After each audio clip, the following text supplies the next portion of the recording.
What is the knowledge of good and evil? Howdy, friends. I got a question for you. Being a bit of a Bible nerd and a bit of a conspiracy theory nerd, I've heard all kinds of explanations about the Garden of Eden and what the forbidden fruit was, from a literal view all the way up to the wildest things you could think of, having to do with aliens, psychedelics, gene manipulation, all kinds of different theories. I don't have a real solid opinion myself. I'm kind of open on it right now, and I'd like to hear what you guys think about it. What is the fruit of the tree of knowledge of good and evil? What is the knowledge of good and evil that it's speaking about? And why was it forbidden?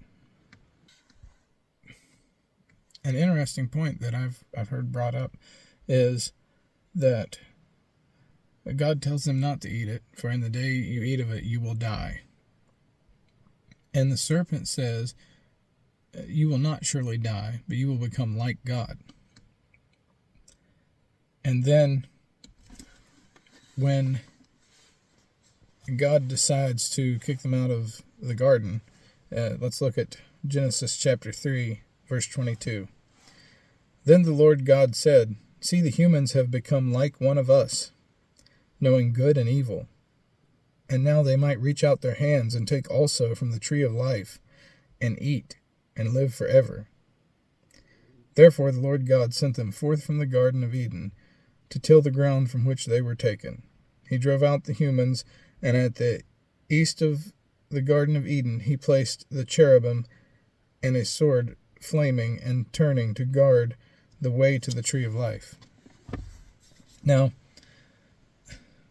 why does it sound a lot like the serpent told the truth? And also, is the serpent the devil? Because that's the most common Christian interpretation, but it's not directly stated anywhere in the text. So who do you think the serpent is? And why does God basically echo what the serpent said? When they took the fruit, they didn't die. And in fact, if they had took hold of the tree of life, they would have lived forever. And when they took the fruit, they did become like God. God himself said so. So what do you think the fruit was? What do you think this story means? Is it literal? Is it an allegory, a metaphor for something else? And why do you think the fruit was forbidden?